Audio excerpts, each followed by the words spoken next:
everybody, and welcome to Dice Camera Action. I'm Chris Perkins, the DM, and these are my wonderful players. And hey! Yeah! We're the wonderful players, that's us. Yep. What? Where? Whom I love and I cherish. And I would... He's just buttering us up. You guys didn't get to hear it, but literally seconds before we went live, Nate just grabbed his microphone and just went, "You're all gonna die." What? Ma'am, Yeah. no. Stop it. You're talking crazy. But he says that every week, so we're good. Previously, in the adventures of the Waffle Crew, after experiencing the horrible dream coils of Dendar the Night Serpent, the Waffle Crew was confronted with the reality that a Halruan force bomb in their possession was about to detonate.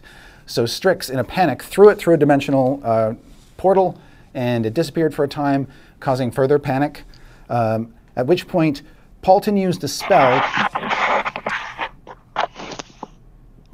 spell to compel Diath to summon Shemeshka the Marauder to solve all of life's problems for them.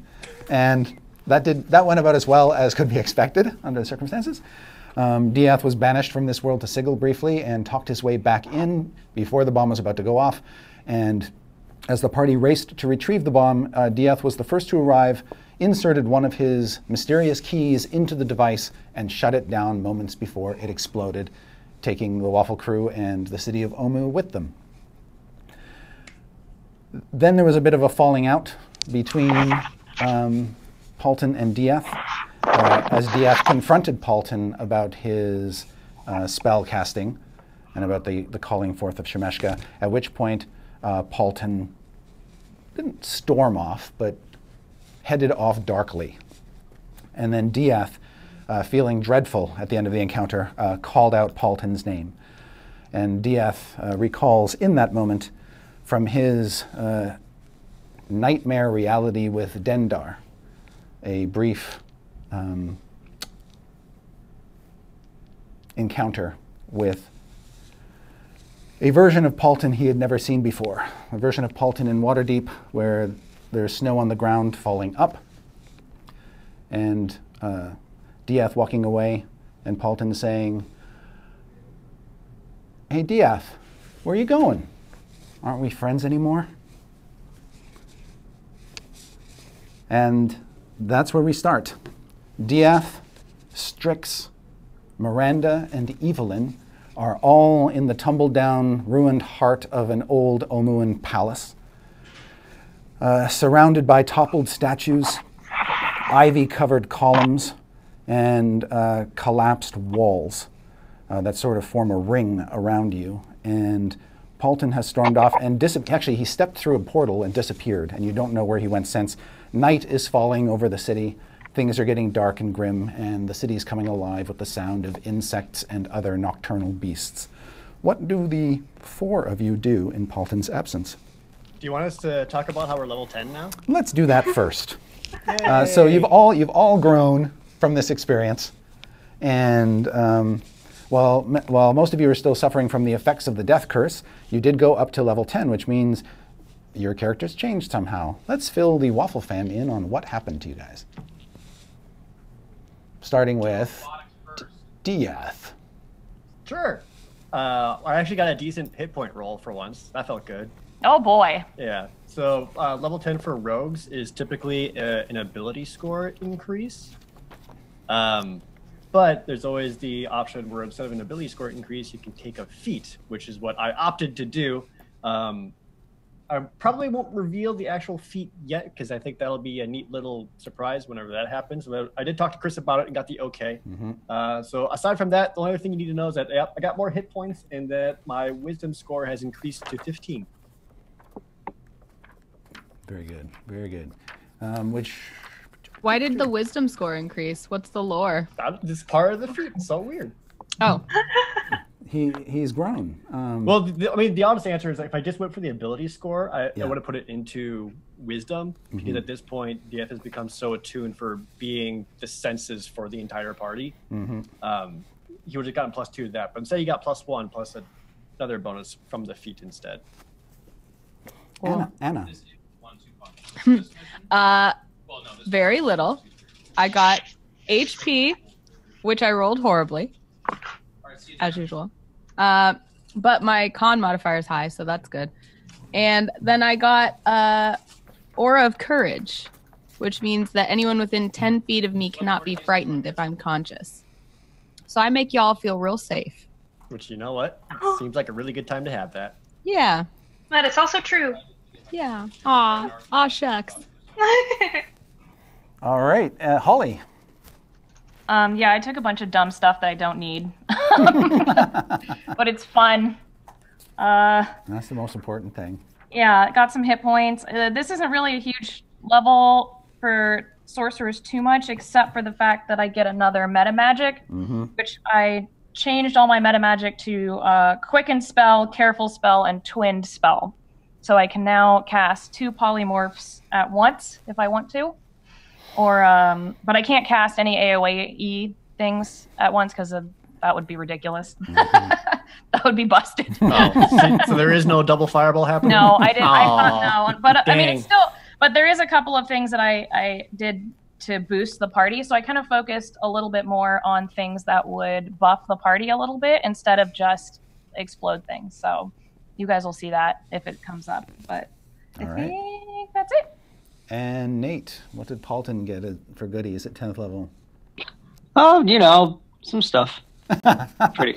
Got some HP. Got some spells. Got some. I'm more inspiring, which That's is right. great. Yes. Yeah, D10's a D10 lot. now. Like you'll ever do it for us. I mean, we'll see. We will indeed. Okay, and so with that in mind, night falling over Omu, unrest in the party. What does the bulk of the party do after Paultin zaps away? Evelyn is just kind of standing there staring at the place where he was when he dimension doored and kind of just like stunned and zoned out. To be clear, he took Simon with him, so... Strix is immediately going to fly up in the air and start looking for him. Okay. And I can't imagine. Like, I already looked around. I can't imagine I see him at all. If he used the dimension door, he probably zapped well outside of your range of vision, probably past several rings of palace walls. Right. So your vision would be limited by that, if nothing else. When Strix hops on her staff and poof, turns it into a broom, there's an explosion of smoke out from underneath her like a rocket as she shoots up into the air. Why does it not work well? You hear as she just like goes into the air. And it makes a backfiring noise. I'm like, damn it! You go up into the night sky and begin to look around. What are the rest of you doing after Strix disappears? By disappears, I mean leaves up into the darkness. Miranda's just going to sit next to the body of her friend. Just has the veggie baby, just sits there, Okay. taking it in. That's right. You've got a dead Yuan-Ti of short stature, which Anna, Evelyn, you recall, hacked it to pieces with her axe last week. It was in need of some slashing. Yeah.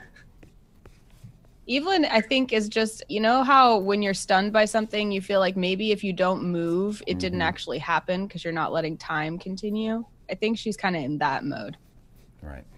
Slow blinking. Yeah, exactly. Okay. Sorry. I think Dieth is mostly just kind of waiting to see if Strix sees anything and if she's able to reach him or get after him or whatever. But he's at a point like wherever Paultin went, there's no way Dieth can catch up to him or help him. He's like kind of resigned to being stuck here and Yeah.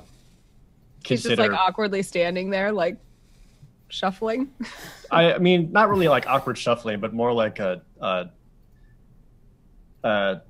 you know, when like you just see something really, really bad happen and you get like that nervous energy and you're not really sure what to do with your hands or look around or who to talk to. So he's just kind of like he's still processing and doesn't have no idea what's happening or what to do. Okay. Holly, as you dart up into the night sky, you do have dark vision, so that helps. But one of the things you notice about, or one of the things you recall about Omu is it's sort of overgrown with lots of buildings and things, and then lots of vines, weeds, and trees grasping onto the stone, and lots of cover. So make a perception check, but roll 2 dice and take the lower result. Of course. All right, that's a 6. Okay. So you zip around. But I am yelling. I'm going, damn it! Like hitting my broom and stuff. Okay, so you're whacking your broom and just cursing up a storm. As you do, I'm also yelling for Paultin. I'm going, calling where are out you, Paulton's Paultin? name, calling out his name. You're making everyone sad! Throughout various corners of the Parts city. of Omu. Yeah, there's like snakes, like, like, sad! Yes. And as you begin to, so are you just kind of going off into a direction? Are you going to kind of do rings or like? Yeah, I just imagine her just like doing little like circles around, just like, Yep. you know. And then like checking back on the party and seeing like no one has moved, and she's like, ugh! And then just like going back, and then just like. Yep. Yeah, Omu is very much a city of the dead, and other than insects and things, you don't hear much activity below you. You do hear your voice coming back at you as it echoes down into the chasm and back. You can hear the distant rush of the waterfall that floods part of the city with the river. Off to the south, there is light spilling up from a lava fissure in the bottom end of the city that cracked open sometime in the distant past. So you do see sort of a hellish light coming up off of there, as well as steam from where the river pours in. But as you look around with your roll, you see no sign of Paultin whatsoever, and you think it's going to be extremely hard to find him at night if he doesn't want to be found. And you're not seeing any magical effects go off or anything to suggest, oh, there he is. I have wine! No, I don't have wine. I'll just go back to the party then. Okay. So about like 30 minutes later, Strix comes back. You hear her come. You hear the backfire first, and then you see her descend down on her broom and turn it, I guess, into a staff. I couldn't find him. Yeah.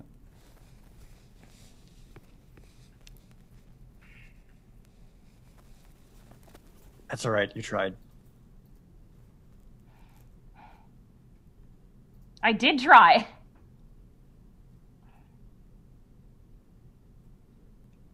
I'm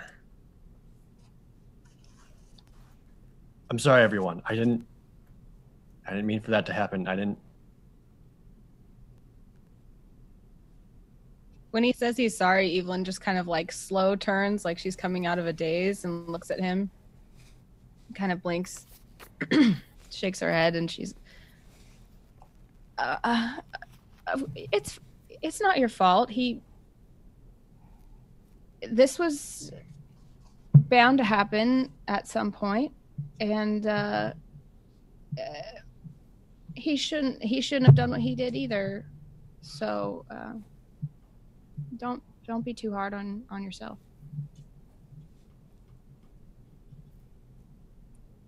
He wasn't bound to stay with us very long anyway. That's not true. Wasn't like he was attached to anyone or anything. I mean, he was just here for the ride, so I guess it wasn't fun anymore. Strix just jumps on her broom again, goes up in the air, and goes, "You're making Evelyn sad!" All right. So She's Strix is gone again. Back up in looking the air, around again, screaming over the dead city. I will say I'm not sure how much of it. I'm hoping that at least some of it is the ring, but I know it hasn't had a good effect on him in the long run. He seems normal to me. I'm sure he does. What I'm does the hoping ring that do? it's just the ring. It's well, my people made it, and we made a mistake in making it, and it got corrupted, and it sort of houses an evil entity. An entity? Yeah.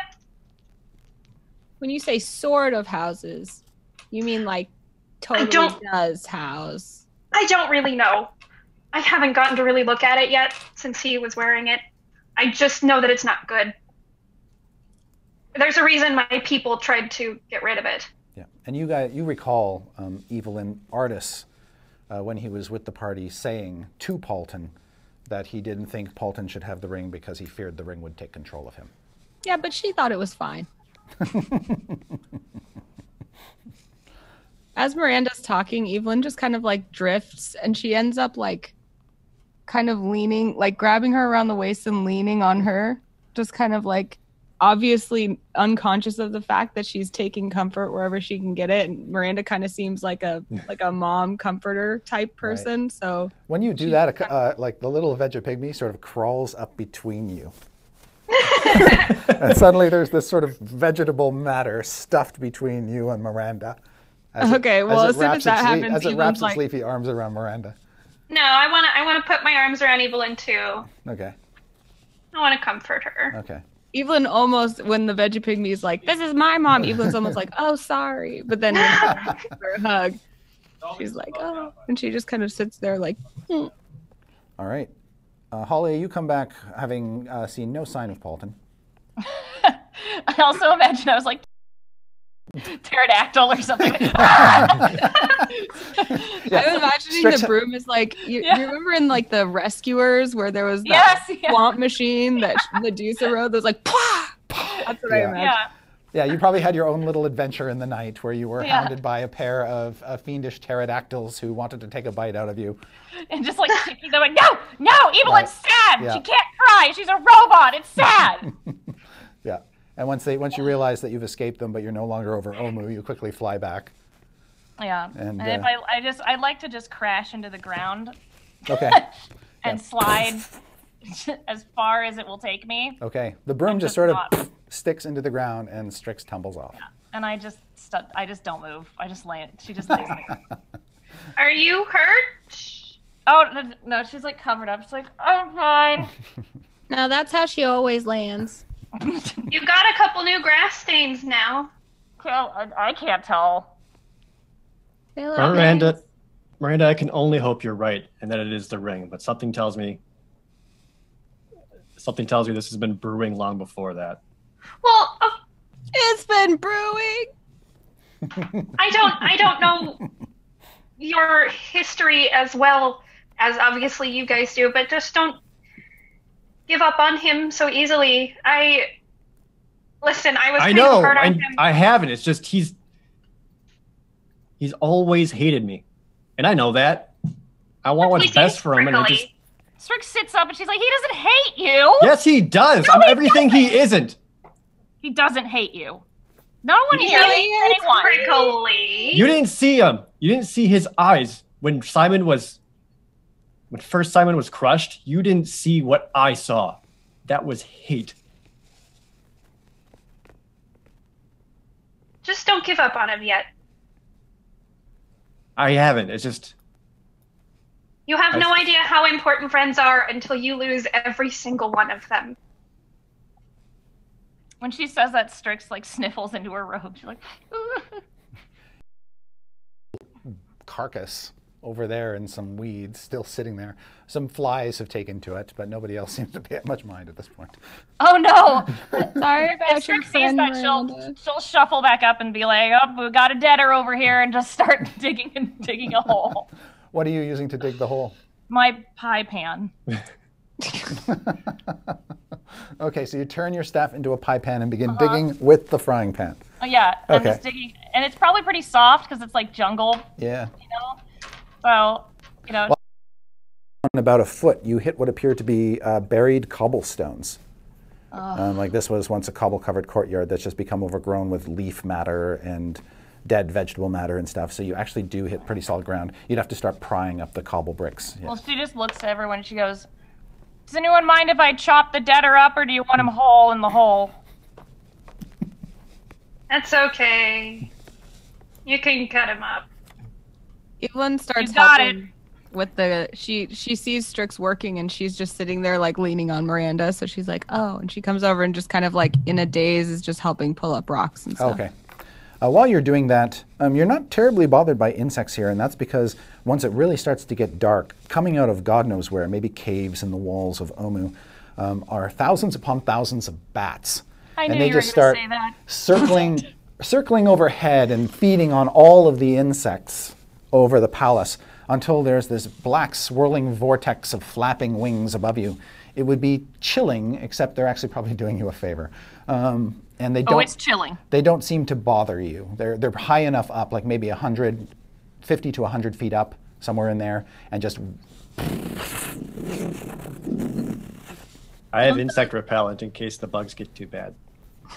So prepared. And you hear their little squeaks and shrieks and all that Don't business. the bats just kind of that time that Paultin almost became the Dark Lord? Wasn't that crazy? What are you talking about, Evelyn? We don't talk about that time. That was the bad time.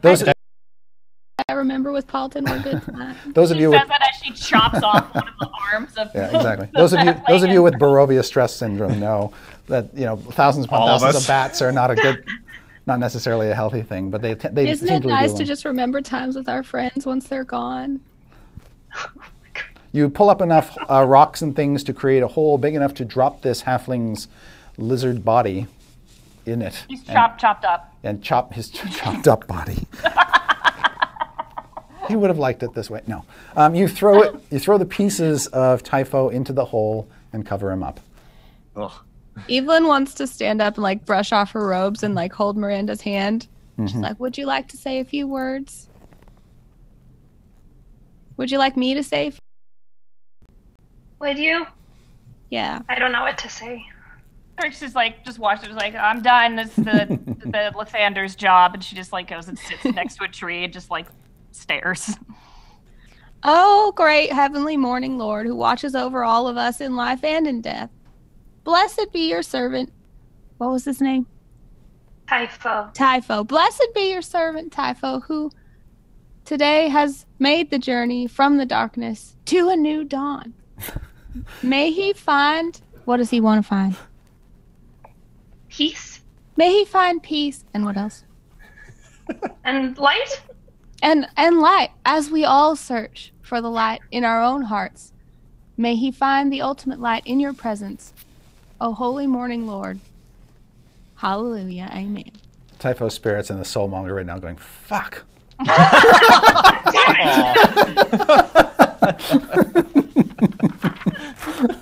We suck. All right. Just to gloss over the night, what do you guys want to do? You going to make camp here? I think we have to. Normally we have a hut to stay in. Yeah, normally you do. Oh, we have no hut because Paultin's gone. Yeah. I can pull another gloaming court. I can make us a nice little bubble. They haven't seen this, Miranda, this particular group. So what happens when you conjure forth your gloaming court?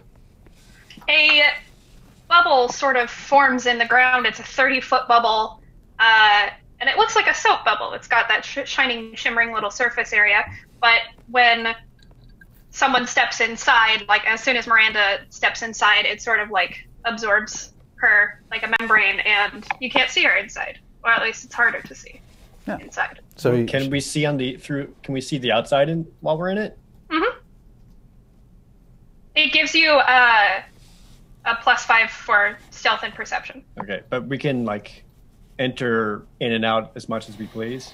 Mm-hmm. It's not gonna pop. Okay. It's a sturdy bubble, and she sort of like touches it, pokes it. Yeah, when you go inside, the vegetation seems more lush here. The smells are sweeter. There might even be a couple little fireflies zipping around inside.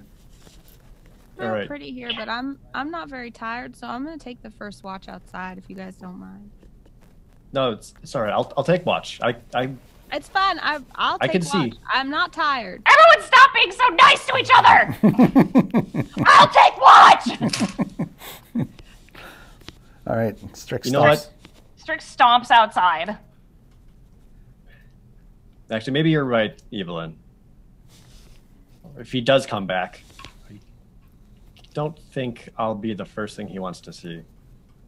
And Diaz will enter the membrane. All right. So he's camped out in the little miniature gloaming court.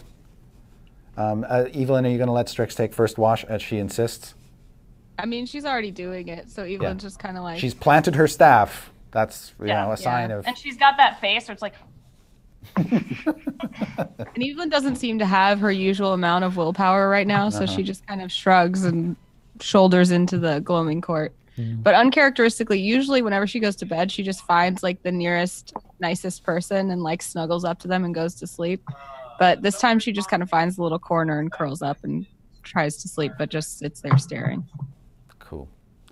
Yeah, you don't have a waffle pillow either to lie on.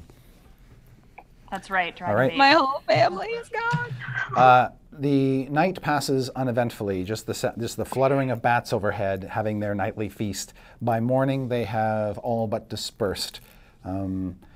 Strix, did you intend to wake anybody up, or did you want to try to ride out the whole night? I will ride out the whole night. Okay, then you do. As the earliest bits of morning light begin to shine upon the jungle canopy high atop the cliff walls overlooking the palace, you realize now might be a good time to wake everybody. All right.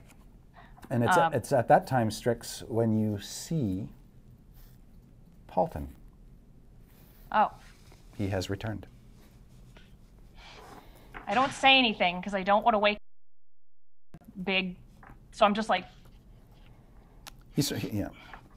It looks like he's just sort of walked back into the center of the palace. Does he see us or no? Yeah. It's pretty hard not to see you and the bubble. Okay. As soon as I see him, I would like to just misty step in front of him. All right. Paultin, Strix suddenly evaporates at some distance away and appears right before you. Hello.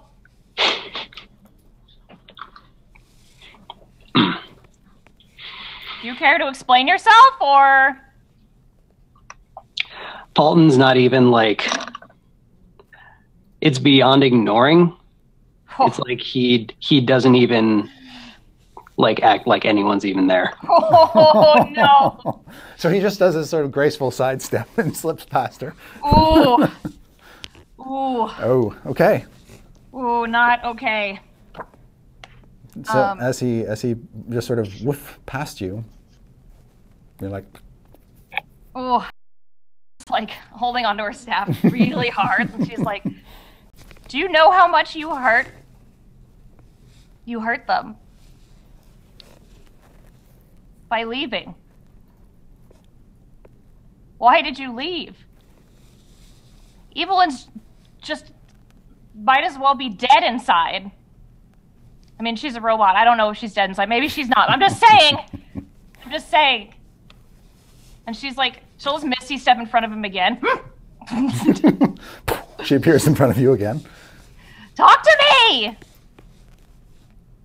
Still just looking right through her, just like looking outwards, like away from everyone, and just kind of rubbing.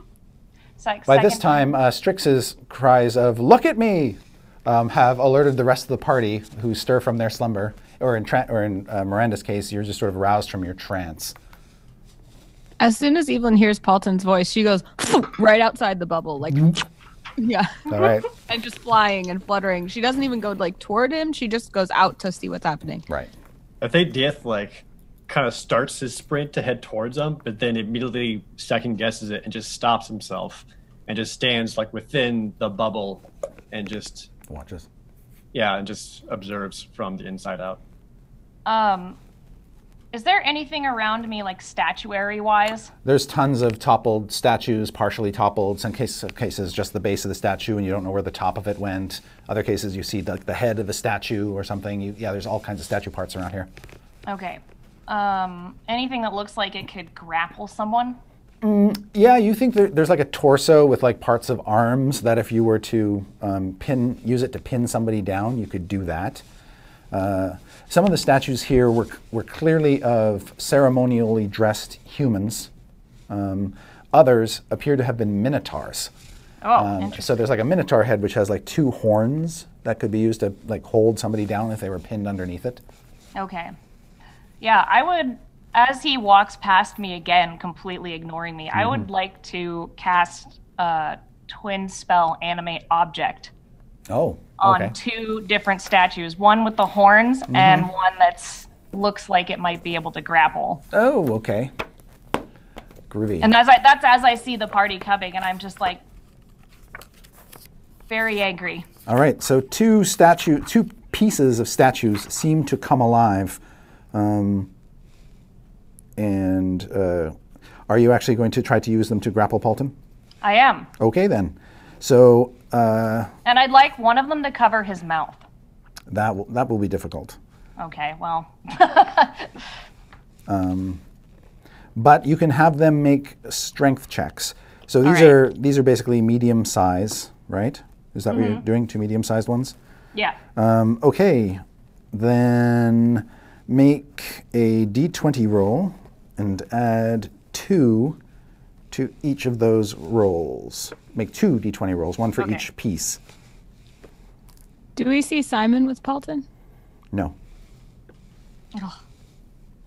Okay, so one is 12.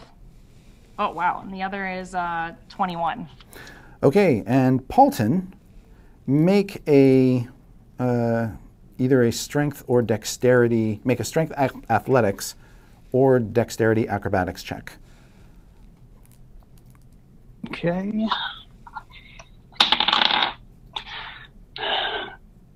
Acrobatics is 24. And once more. You easily evaded one of them. 26. And you easily evade the other. 26? Yeah, I might have. That might have been what I did at level 10. Yeah. So, Strix, your statues sort of grapple at him, but he's just like pulling himself away very artfully, and they don't even lay a hand on him. Stop!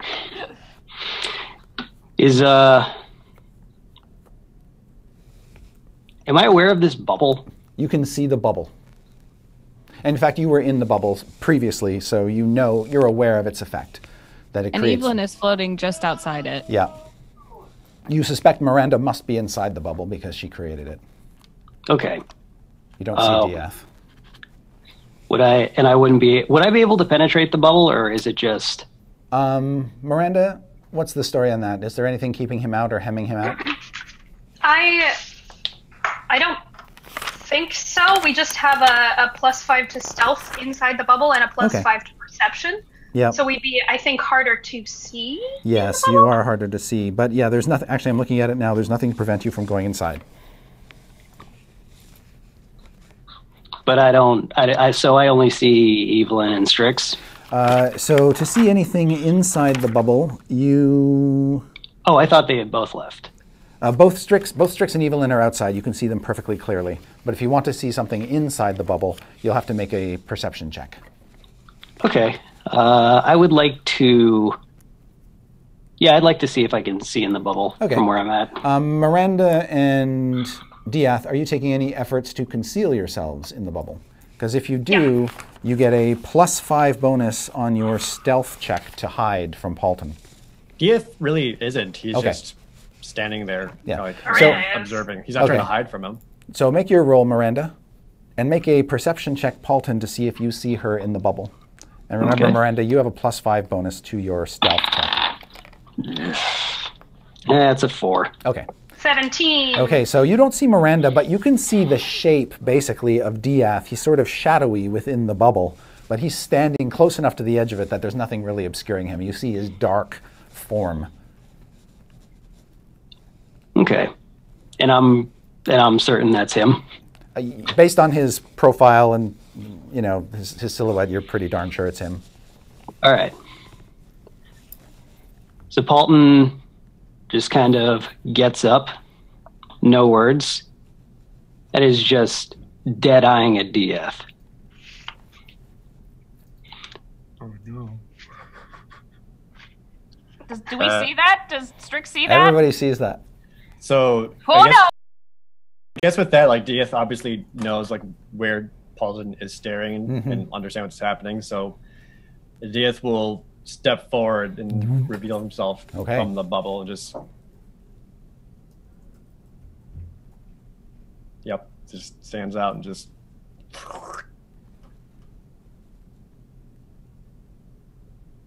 Should the statues try to grab him again? Yes. They are still under your control. If you want to make another attempt to make... Yes, please! But if Paultin, you have an action, let's roll initiative. And we'll resolve that. Anybody who doesn't want to jump into this fray doesn't have to roll initiative, but it sounds like Strix and Paultin at the very least need to. It sounds like no one should jump into the fray. What are you talking about? Yeah. Well, the statues are attacking Paultin. Well, not attacking, but grappling Paultin or trying to. So let's roll. Anybody who wants to roll a die for initiative. Evelyn is sure that her family is fine and all loves each other, and she doesn't want to roll initiative at all. Understood. Paultin, what was your initiative? 14. 14.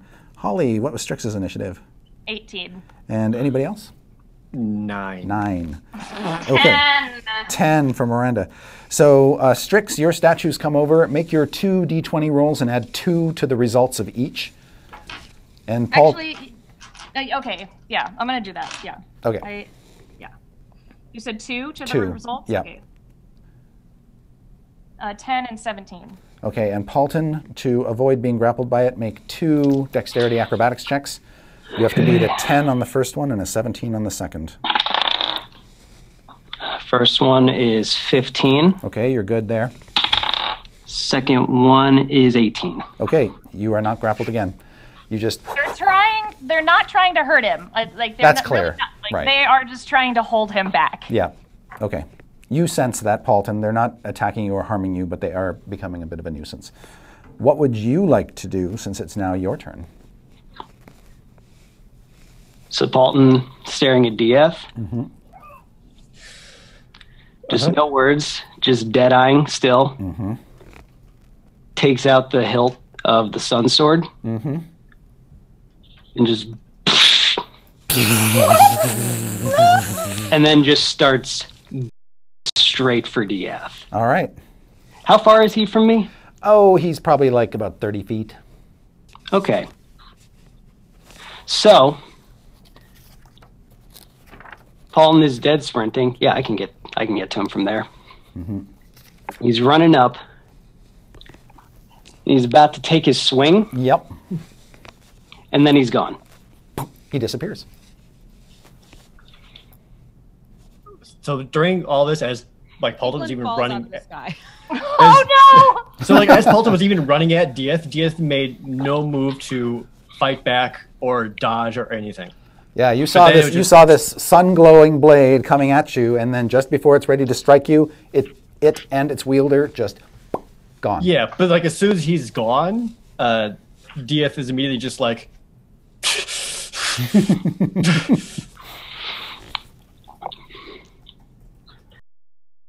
Immediately like looking around like, what the hell just happened? Evelyn's like gathering herself because as soon as he disappeared, she just fell out of the ground. Kind of sitting up, like legs splayed out like a doll, you know, just sitting up, looking around. Like her little robot brain is just all a whir, and she can't figure out what's going on. So then, right as he disappears, right after Dieth is has this flustered moment, Paultin becomes uninvisible and is right behind Dieth. And Dieth, you just feel the hilt of the sun sword right up against your back. Like ignited or just Oh, just right now. all right. So like pressing it in, but with the blade off. Right. Okay. Yeah. So And Paultin then, reappears behind Dieth, like an invisibility spell just dropped away from him, and Dieth, you feel that hilt up against your spine. And then he leans in really close and just whispers in his ear, "Now we're even." And puts the hilt away. And is now cracking up hilariously. He's laughing. It's like, oh! Dude, you should have seen your face. That was so good. Oh my God. That was amazing. Anyway. Oh, okay. I'm just like, we're good now, right? We good? Dieth like Good. immediately after Dieth like just like falls down to like his knees and hands, just like sweat just dripping off of him.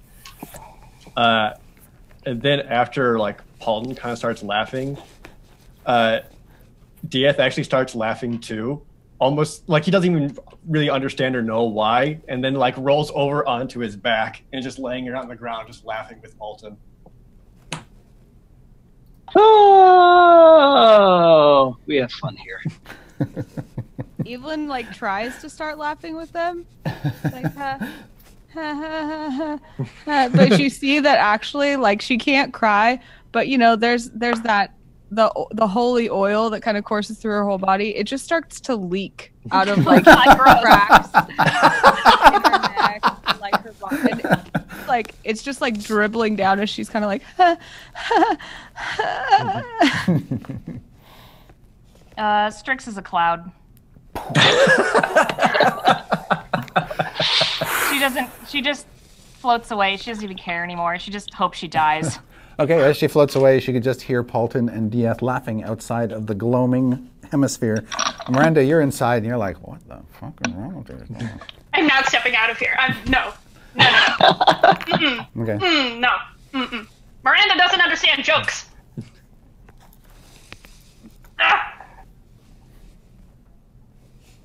I guess we're all just sitting here laughing. Dieth, at this point, Dieth will Strix is gone. Dieth will like kind of sit up, scoot his knees forward, and just kind of bring his arms like up onto his knees. Yeah. Paultin extends a hand to help him up and be like, "Come on, man! I thought we were friends." Dieth will take his arm and then use that to support himself up. And as he does it, he'll say, "We are friends, which is why I'm sorry I was harsh to you. I understand why you did it. I get it." He's like, hey, I'm going to cut you off right there. I acted hastily. Kind of blew up when it came back in my face. I get it. I don't do apologies, and I don't want anyone else to do apologies. So you know what?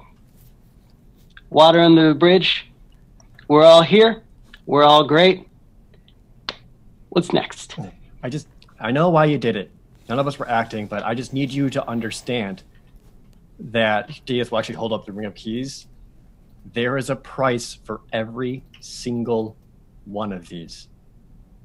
And I can't let them just go away. And then the last thing that I ever want is for Shemeshka to have any of them. These are beyond last resort. It comes at great personal cost every time I turn one. Please, I can never do that again. Yeah, I guess I should have had more background. What's the deal with this Shemeshka thing? I mean, they seem powerful. But that's all I gathered.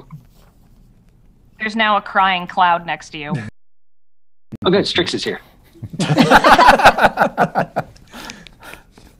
Dieth will explain everything about Shemeshka and everything that she is. But at the same time, Miranda can then also hear about how Shemeshka is a powerful Arcanoloth from the plane of Sigil, who knows everything about everyone and has been slowly manipulating Dieth to doing everything that she wants, and it's super fucking evil, and I don't trust it at all. But every time I use a key, I get to ask 3 questions, and I don't know what it means when I lose all of them, because I've had these keys for years from, unbeknownst to me, a celestial being who's entrusted it to me to guard them, and I've just been giving them away. From inside of a world, Miranda just goes, what? One of them is actually stuck in that black egg, one of them is currently still in the egg, which I am not going to turn or move. Yeah. We should probably ask, is Evelyn taking that back? The egg bomb? Egg bomb? So as soon as attention gets called back to the egg bomb, Evelyn's like, Soulmonger! Soulmonger! We were supposed to blow up the Soulmonger! Yes, I'm glad you reminded me of that, because at dawn... Damn it! Dieth lost another hit point. Shit. From the death curse. That's fine. I just gained some from the level up, so... Do I still have the death curse ring? Yeah. Oh, okay. Yeah.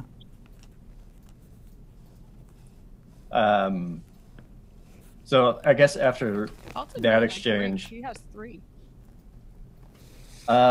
Just like bling bling.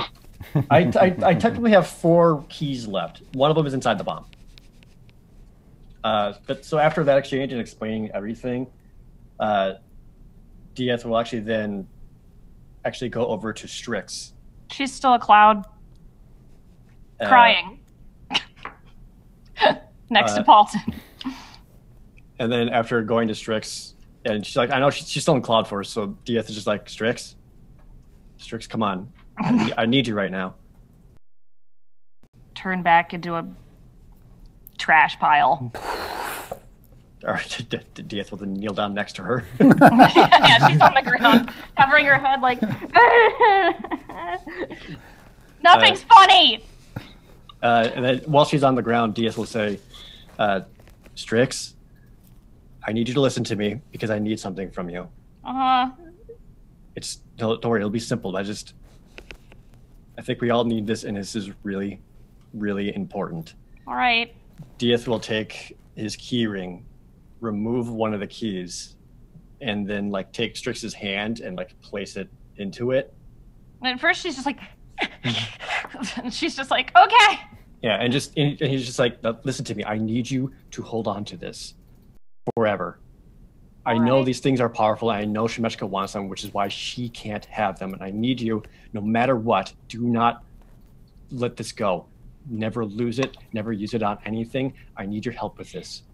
And I know you can do this. Strix, you've become so strong. I'm not. You are. Look at yourself. Look what you've become. Look what you can do. And I know you can do this. And I need you to hold on to this and not let anything happen to it. And Dieth will take his hand and use it to kind of curl Strix's fingers up around the key.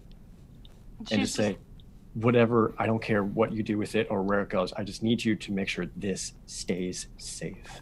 When you close her hand around the key, and your hands are sort of on top of hers and the key is contained within you, the rest of you see a pulse go out from them. Oops. And it's momentary. So it goes out.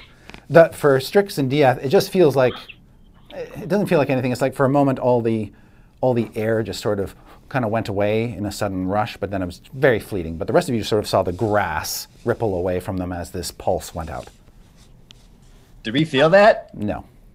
Great. You guys were in the eye of that effect, so you didn't feel a thing. So we didn't even notice. Well, she's just like sure holding. that's a totally normal thing to happen when two friends have a moment. Two friends having a little friendly moment.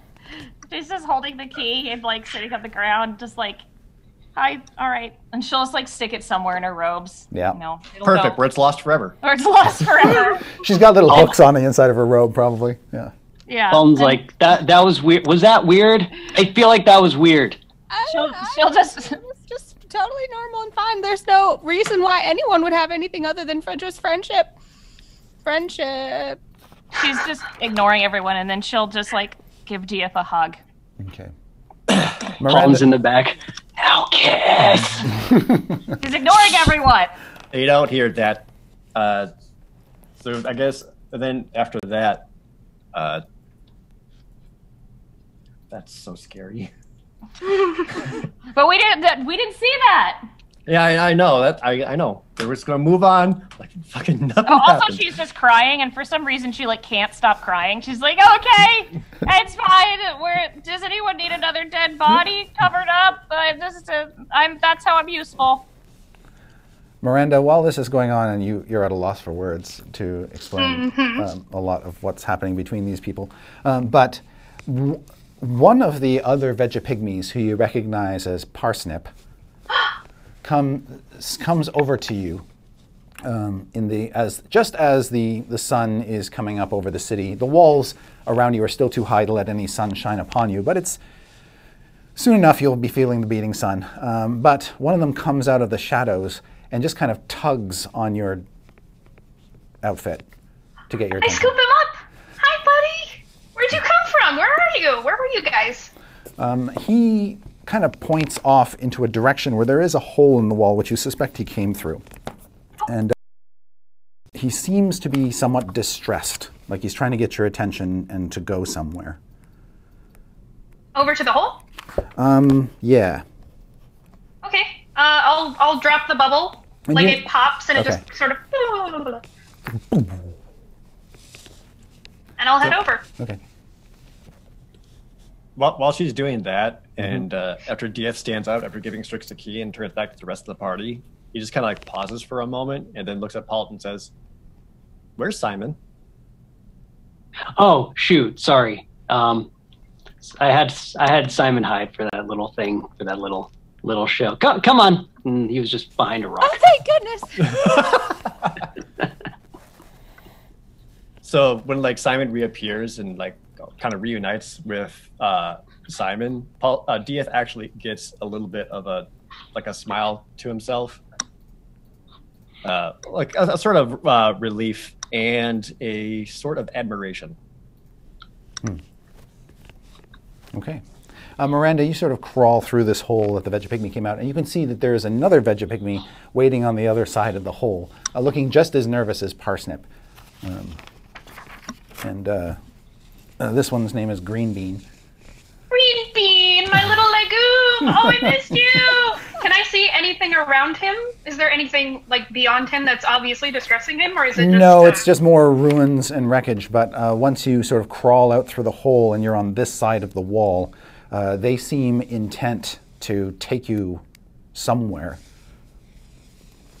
Okay. I'm just gonna lean down and shout through the hole. My little mom, they want me to go somewhere. So, yeah, I don't know. I don't know what's wrong with them. Is it going back toward the Soulmonger? Because that's where we're going if you want company. They seem to be pulling you back kind of the way you came from, near where the entrance into the Fane is, but not quite. It's sort of off in that general direction, kind of toward the heart of the city, really. Okay. Do I know at all if that's where we had assumed the Soulmonger was, towards the heart of the city? You honestly have no idea where the Soulmonger is in the city. Yeah, okay. Yeah, you came Then here... I'll just... I was going to say, you came here with your party to find it, but you weren't able to locate it. You tried to infiltrate the palace and various other major buildings looking for clues to where it might be. You even checked out a few shrines and things, but you weren't able to find it. Okay, then I'll yell back through the hole. It looks like we're going towards the center of the city. I don't know what it is they want, but they seem really upset, so I don't know if that's the way you're going, but... Was that the way we were going? Well, I think I'm probably supposed to blow up that Soulmonger, so she picks up the bomb. Don't do that. Everyone's like, ah! Also, Strix walks up to Evelyn and is like, Evelyn, you seem sad. Please don't be sad. Everyone's back together. She's got this like kind of innocent, hopeful face. Mm-hmm. Oh, I'm fine. Everything's totally normal, see? That's not normal. I'm smiling real big. Everything's fine. Let's just, get our job done. For actual play's sake, Chris, did we determine that the Soulmonger was somewhere within Rosnisi's lair? This was like a separate location? You aren't sure. You don't know.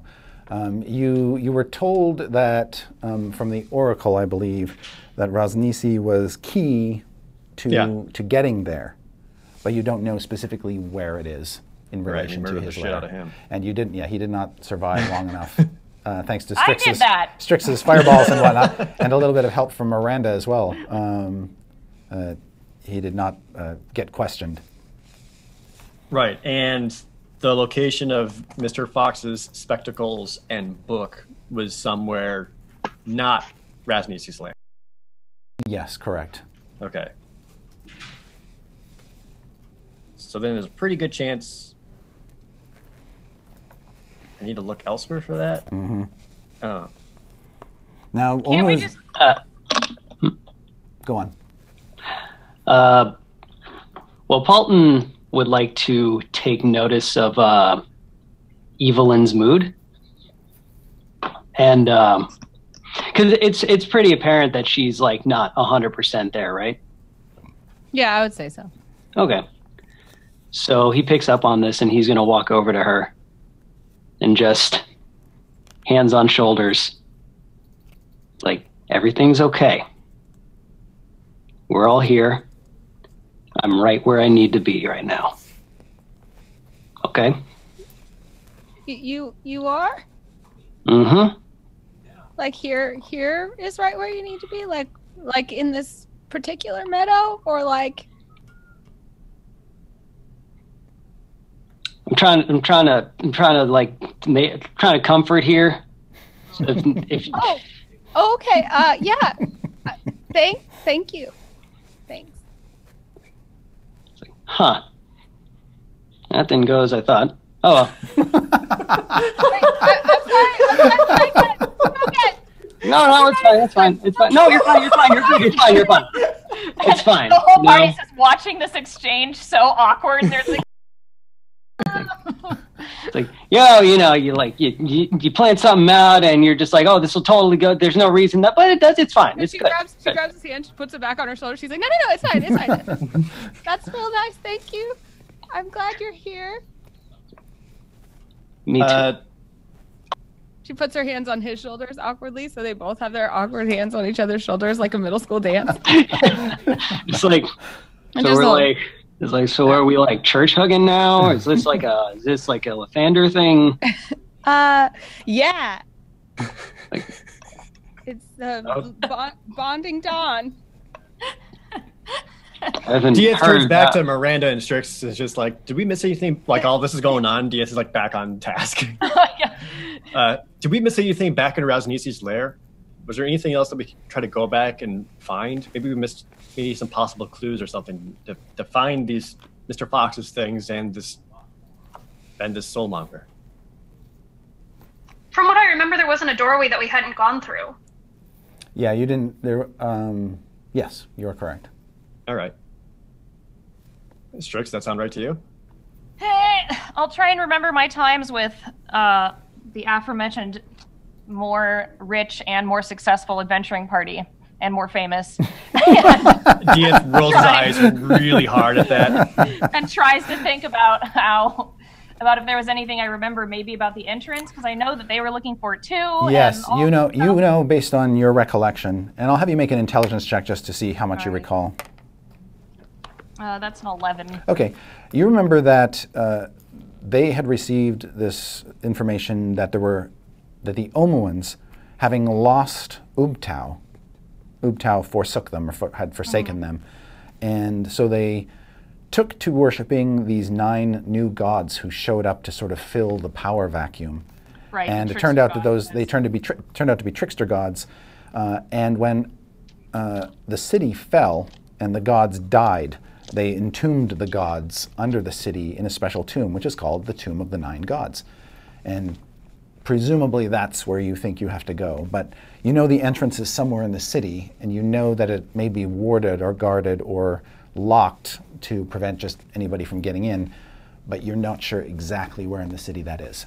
Right, but we do need to find some of these trickster gods because they might be able to help us. Right.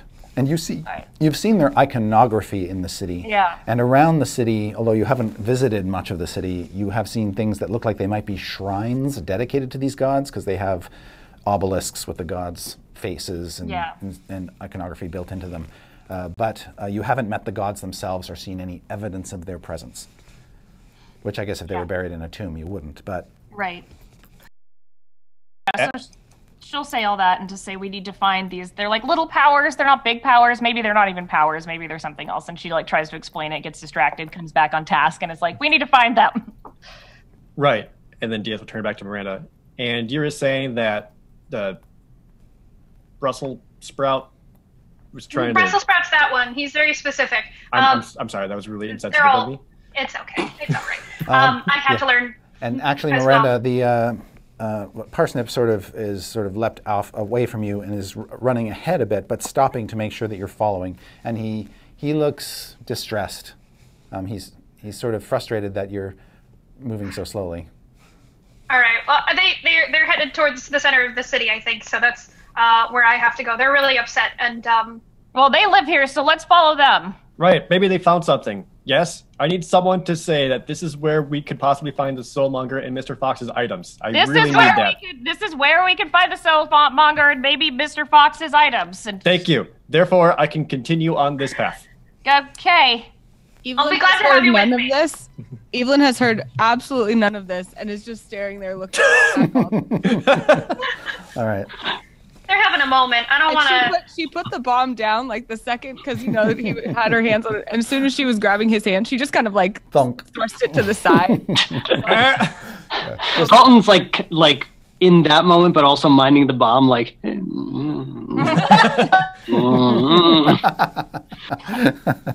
Yeah, you're having this quiet moment next to this catastrophic device. Like very structured, awkward, quiet moment next to an explosive device. God. Yeah. I'm gonna sprout Morning Glory from my staff and give it to Potato to run through the crack in the wall to give to Paultin to give to her. Oh, so this little Vegapygmy comes with a morning glory and just sort of nudges you, Paultin. Enabling! Oh. Hi. Oh, okay. I'm sorry. That's how lettuce sounds when lettuce talks. Oh, okay. Who has ever else had to make the sound of lettuce talking? Never. D&D! Yeah! So that's being given to me to give to her? Or it's being given to you. You can do what you want with it. Oh, true. You can make an insight check if you want to. Oh, okay. Whoops, that rolled off. That's a 14. Wingman Miranda. Yeah, you're not exactly sure, but you do recall that Evelyn has something for morning glories. You can't remember what it is exactly. Wow. Miranda pokes her head through the hole in the wall and she just goes at Paultin and then is gone. It's like, here. She takes it and her eyes go like super wide and like the little mechanics in them are just twinkling. Yeah. She looks at Paulson and she's like, I knew it. It's the sign I was waiting for. And then she like spirals up into the air like one of those spinny fairy toys that you used to have, you know? Yeah. And then she just goes, Morning Glory, the time has come. Bring the dawn. And then she summons Morning Glory. Okay. And what does morning glory look like in your mind, just as a... Because we haven't seen her in a while. Well, assuming there's no strange changes based on where we are. No, there's none. Okay, good. So Morning Glory is like this beautiful white steed, but her mane and tail are almost, you would say, golden. Like horses can't be gold, right? But when you look at it, it just looks like it might be gold. And she doesn't have wings, but there's this pattern like on her shoulders. This like the way that her markings are that look like two folded wings right on her shoulders. And she's just like the most majestic golden steed you've ever seen. Right. And you want her to appear on the ground, I assume, right? Yeah. As opposed to up in the air and then have her fall down. That was Evelyn doing like a superhero landing right in front of her. Oh, I got it. So boom, she lands, it appears. Yeah. Just as the sunlight of the morning sort of creaks over the walls of the ruined palace and shines through in the spot that morning glory appears. She just appears in this beam of morning light, this golden horse with these beautiful patterns on her shoulders. And Evelyn's like glowing too, and she's so happy that like maybe there's still a droplet or two of that oil leaking out. You know, she's just like, and she kind of takes Morning Glory's face and she puts her forehead to Morning Glory's forehead and she starts whispering some things, but all you make out is like a, I'm sorry, the ritual, I'm sorry. And she just has a moment. As this is happening, I'd like the camera to just pan over to the left a little bit, where Strix is sitting on the ground, in a shadow, trying to chew on this key, Yeah. and like biting it, and like looking at it, and like smashing it on the ground, and like chewing on it in a pile of dirt, and like there's this morning light, and then there's just this trash person trying to like bite this thing and like tear it apart, and like writing runes on it. Yeah, this key is pretty indestructible. You've tried everything, and you can't put a dent in it. I don't think I've tried everything. Then Evelyn's like, you know, as soon as she kind of has this moment with Morning Glory and says all these things to her, she motions her over and they trot over to Paultin and she Morning Glory's neck and Paultin both a big hug and squeezes them and just, thank you so much. You have been a messenger of the light this day, and Lathander shines upon us, and a new dawn will be on our friendship and on our family, and we will smite evil down. Can't breathe. Can't breathe. Oh, sorry. She kind of pets his face. Yeah, that's right. Strong robot. Forgot.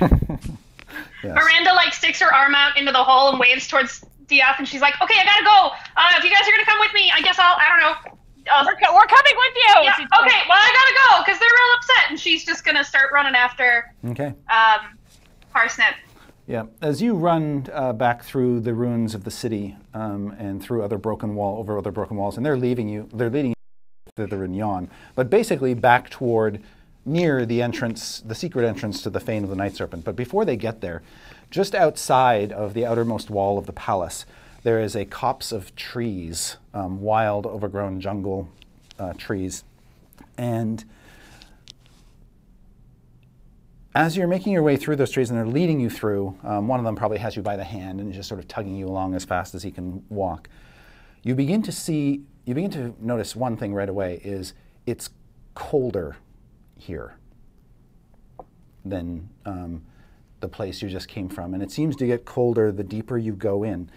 And then suddenly, as you break through the trees, you can see that there is a clearing. And it is like a frozen garden of death. All of these frozen vegapygmies just sort of covered in ice and frost with snow and ice all around them. And it's most of the ones you know. It's carrot, it's turnip, it's snow pea. Bok choy. There's a albino one frozen in the ice named Snow Pea. And they're all just absolutely frozen solid. Evelyn tries not to, but she looks right at Paultin's ring. Well, Evelyn hasn't seen this yet. Only Miranda has seen this. Dang it, never mind.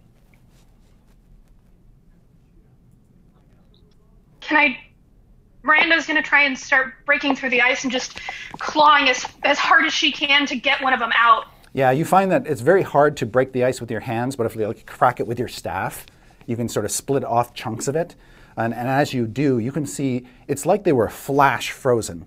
Like something hit them so suddenly that they just instantly died and were frozen solid. And as you start to peel the first one open, Snow Pea, say, you can tell that the Vegapygmy was instantly frozen to death.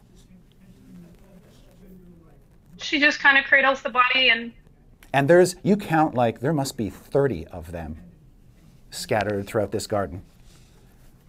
And it looks like they were hit by multiple blasts. And you can see a lot of the trees also have this sort of flash frozen look to them, like they were struck or caught in the blast of cold as well.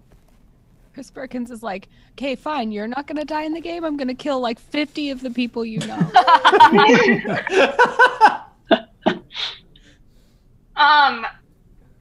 Miranda's finally crying. These were the last things that she had. All of her friends are dead. And now these guys are mostly gone too. And she's just sobbing. And she looks to, and she goes, "Who did this?" Parsnip points back toward the Waffle Crew. Of course.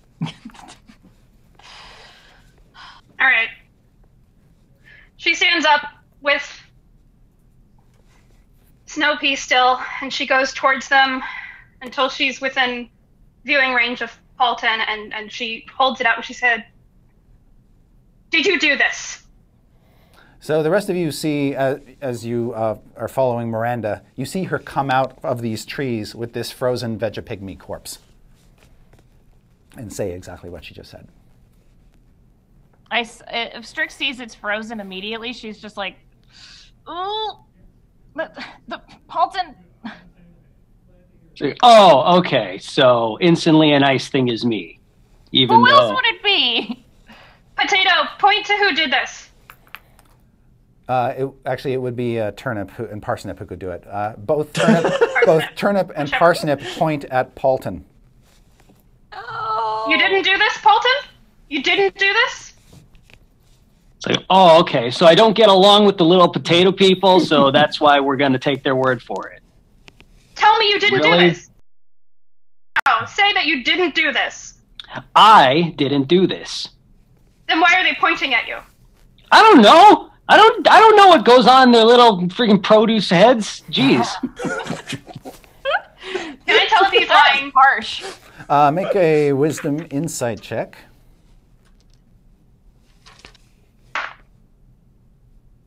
Dirty 20. What? A dirty 20. A dirty 20. Got it. I thought you said 30-20, and I'm like, what the heck is 30? That's a new number. 30-20. You think he's being sincere. You don't sense any deception.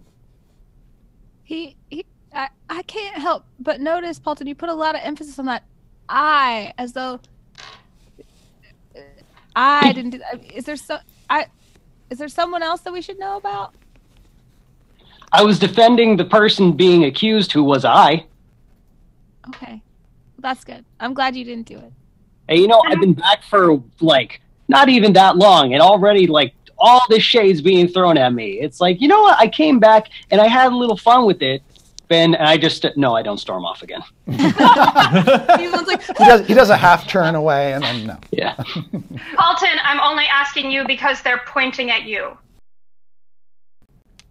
Yeah, I still pointing, which, by the way, is rude. Is there someone around that looks a lot like Paultin that maybe just, they got confused? Is there any other, like, very handsome blonde Vistani bard? Like, super handsome?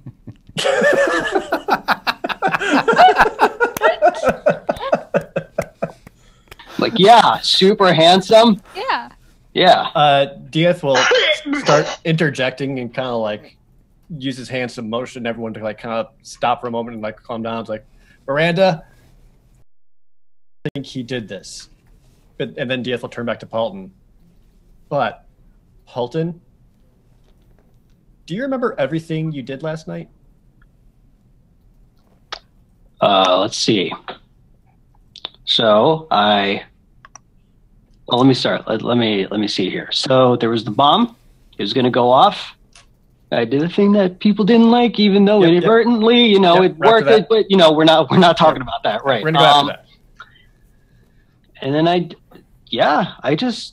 I needed a night of reflection, and I just needed some time to myself to, cool off.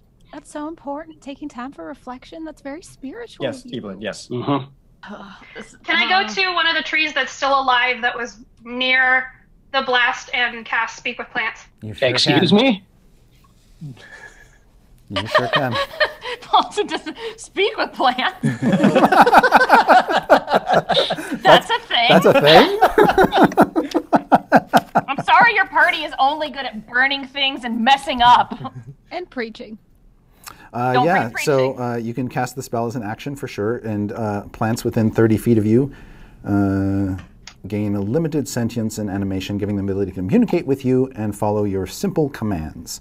And you can question them about events in the spell's area for the past day, gaining information about creatures that have passed, weather, and other circumstances. So there you go. You cast the spell. And the trees, the ones that are still alive, which are most of them, gain a semblance of animation, and you realize that they are leaning in toward you, waiting to hear what you have to say. Is this visible to like everyone? Yeah. Just like, that's weird. I'm gonna put my hands up into I'm gonna put Snoopy down on the ground in front of me, and then I'm gonna put my hands up into the branches and feel the leaves that are close to me. Mm-hmm. And the tree is obviously in some pain. Yeah. As it feels your warm embrace. I want to try and soothe it as much as I can, but ask, who did this? The tree will take one of its not frozen boughs, and you hear it creak and groan, and turn and point at Paultin. No, you're wrong. He said he didn't do it. He's Evelyn, getting really old. Evelyn, even the trees. Even the trees. Do the same thing till like 4 trees are pointing j'accuse at Paultin. Paultin, they're all pointing at you. I'm just telling No. I couldn't I help know but this is your notice defense mechanism, the but I think giant. that the ring is taking over you. If you truly don't remember this, if you truly did not do this, I think this ring is starting to take control of you. Yeah, it's bad magic. Well, maybe you should just take it off for a while. I don't know what you want me to say to that because I have full recollection of my and like the ring hasn't taken over me. Like how would I? Hasn't. No, it hasn't. Truly. So then you did this on purpose. That is a loaded question. Mm-hmm. That is fake news, and I don't appreciate it. Okay. Look, there was one time, long story, Miranda, but to all, all accusing eyes, it looked like I might have eaten the baby. Okay. And if people had just gone on that assumption, then where would I be today? No, we believed each other and we worked. We're just gonna have such a good time solving it. Evelyn, everything is pointing at him. If he truly didn't do it, then the ring is just taking over. Paultin, if you didn't do it, take the ring off. Just take it off. You're missing the point. You're literally the point is I didn't do this, and there's a million ways that someone could just. Paultin, I don't know. all of my friends are dead. Just take the ring off, please. Is it possible for Strix to cast Hold Person on Paultin? Yes. I would like to do that. Okay. Paultin. Mm-hmm. Roll a d20 and add, I think it's a Wisdom saving throw. What level spell is Hold Person? It is second. Okay, I'm going to cast. But Holly could cast it at a higher level if she choose. And I would like to. Okay. I would like to cast 4th level. Okay, I'm going to 5th level counterspell that. Okay. You fuck! I'm just like, you do not need to do that. I don't understand why the hell everyone wants to believe that the trees. Make me believe you didn't do it. Take the ring off. Make me She's believe. so upset that he out-magicked her. She just goes, oh, you didn't know it, but I didn't know I know magic. I didn't know what it is. And she's like, goes on the ground and she starts going, ah!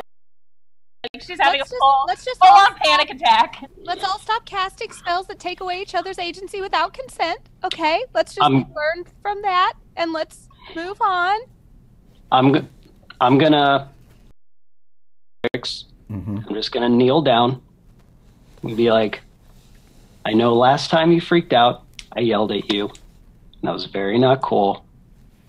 And I'm very sorry. And I did not want to use magic on you. But you were about to on me. And I just did what I had to do to keep things neutral. It was not a personal thing against you. You're still a far better magic user than I will ever be. No, I'm not. I mean, not with that attitude.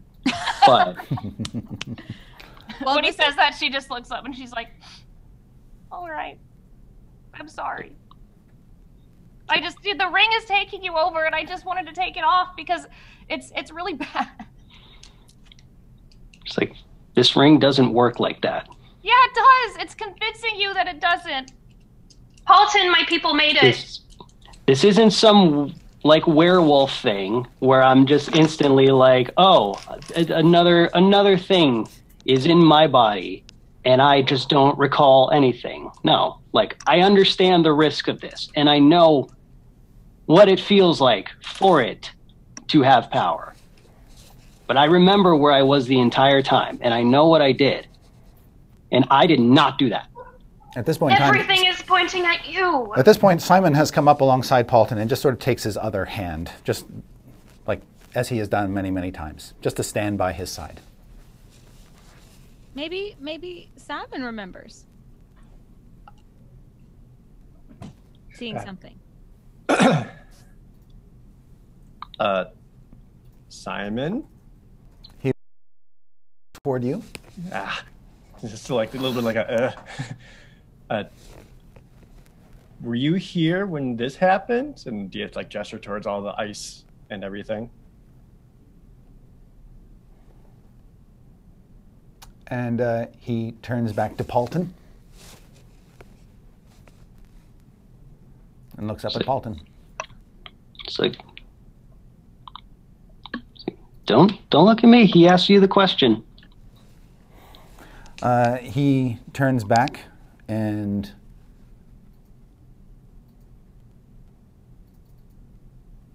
nods. All right. Simon, did you see who caused all of this ice? He turns back to Paultin, looks up at Paultin, then looks back to you and goes, All right. Simon? At this point, you hear, coming through some of the trees, there's a loud rustling noise. Ah, heck. And then bursting into view is Waffles. Oh, baby! It's Waffles! And she just sort of flying tackles Strix out of frame. As she's attacked, she just kind of vomits and flies. Yeah, and then she just sort of turns into a ball of fur and rolls Strix over top of her and is just like playing with Strix like a little cat with a yarn ball. She's probably like doing it so rough, she's just kind of like bleeding. It's fine! I'll be okay. And while she's roughing up Strix playfully, you see Dragonbait and the baby Triceratops trying to keep up. They seem to be about 30 yards back, but making their way through some of the foliage, and Dragonbait is swinging his sword and clearing some of the vines and things out of his way, but it's clear that they've made their way back to you, followed by Waffles Sniffer. Completely distracted by this, Evelyn grabs Morning Glory. Is like, oh, I'm so excited to reintroduce you to Waffles. She leans her over and she's just like, Morning Glory, Waffles, Morning Glory, Waffles. Yeah, once Waffles is done playing with Strix, she's bleeding, like yes. there's blood just running down one side of her she'll face. just sit there, just sitting with her big rump down as Morning Glory comes up to her, and Waffles will just sort of turn her head the way owls turn their heads around. Way, way, way to one side as she just sort of looks at this strange creature again for the first time in a while. Oh, it's so cute. My heart hurts. Even during all of this, Dieth like snaps and while that all this is going on, and just very quickly says, Simon, was it Paultin here who froze everything in this area? He looks back at Paultin and says, Oh no.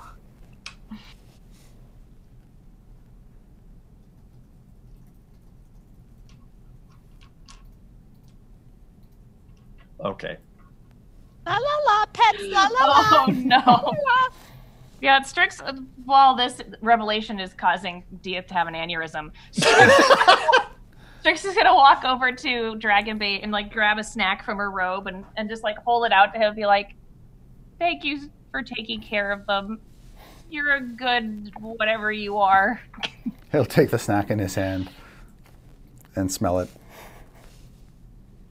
and put his hand around it and save it for later. Oh, good. It's probably Does he still have Boot with him? Yes, he would still have Celery with him for sure. Little Celery. You see little Celery with the boot ambling behind him. Celery doesn't move as fast as the others do, so he's a little behind. And that momentarily distracts you from the horror show. And you also can see Dieth interrogating the marionette. I'm gonna grab the ones that are alive and just sort of hug them as close as I can. Yeah, you've got 3 left. And or 4. I'm gonna approach Paultin and still keep my distance, but just get a little closer. And Paultin, is there? Do you have a twin or something? Is there a reason that everything else thinks that it's you? And as soon as she says that, Yeah. Dieth just kind of goes, Yeah. But Strix just like totally nonchalantly turns to her and is like, oh yeah, I made pies for these hags once and I put our hair in it and I'm pretty sure they made clones of us, but I don't know if they can clone magic items. Maybe they can, I don't know. But I'm guessing it's that, and she just like walks away. No. Oh my god, you're so weird. Oh, this group is so weird, but I like you guys. Okay. Any port in a storm, right? Clones? Really? Clones? After Strix explains the doppelgangers, like Paultin just turns to Miranda. It's like, yeah, that's the thing with this party. Whether you think it's option A, B, or C, we're usually like Z. That's still a good option. Paultin, Okay. I'm sorry. I'm sorry. Whatever. They're the only thing I have, and I got upset very quickly. They're literally all I have. These three are the only thing that I have. All of my friends are dead. Dieth where is are like your friends knocking now? himself in the head, just like, oh my god, the clones, the clones, the clones. All right, listen. It's possible. We are going to burn ourselves. Quick, we have to burn ourselves. Why? What? No, I don't like that idea. Well, hold on. Maybe it's possible that someone else. I mean, they made copies of us, but they can't recreate magic. All any things are that is we have. They just remake us. But Look, we there's- know magic. Some of us know magic. It's Paultin could learn that magic, maybe. Maybe I don't. It's very possible that he could be being set up, or they're doing this on purpose to try to drive us apart. But at the same time, maybe it's possible that it could be the ring. That's also a chance. I need to tell you guys what I saw back when we were trying to get after Raznisi. When I got separated from the rest of you. I don't know where I went or how. It wasn't a dream. It was real. Everything there was real, and I know it was, but some other scape or existence, I don't even know how to describe it, but it felt prophetic. I was back in Waterdeep. Waterdeep was frozen over. Everything covered in snow and in ice. Clouds blotted out the sky. There was no more sun. Strix was gone, replaced with a bunch of rats. That was weird. But I also saw Paultin. The ring had completely taken him over. His eyes weren't his anymore. He taunted me. Like he wanted to torture me and destroy me. And that felt very real. And I think if for some reason we can't figure out this ring and destroy it and get rid of it, that's what's going to happen. So regardless of clones, if whoever did this, that ring cannot stay. So I was just like not there at all? Like not in your... I wasn't there? Even DF kind of like slowly turned to evil and like you can kind of see like the recollection of fear in his face, just like you weren't anywhere. Yeah, that's all right. I know. I'm not the, main character or anything. I'm not that. It's fine. Miranda's gonna try and lean closer to Paultin to look in his eyes really intently. Okay, so you lean in. Hey, It's Strix is like, Are you looking for something in particular? Is there any change in his eyes at all? Change in his eyes. Yeah, a normal change, you would say. A little bit of, oscillation based on your sudden proximity. Okay. Hi. Your eyes haven't changed yet. Her face right here, I just Yeah. kind of... Thanos' face.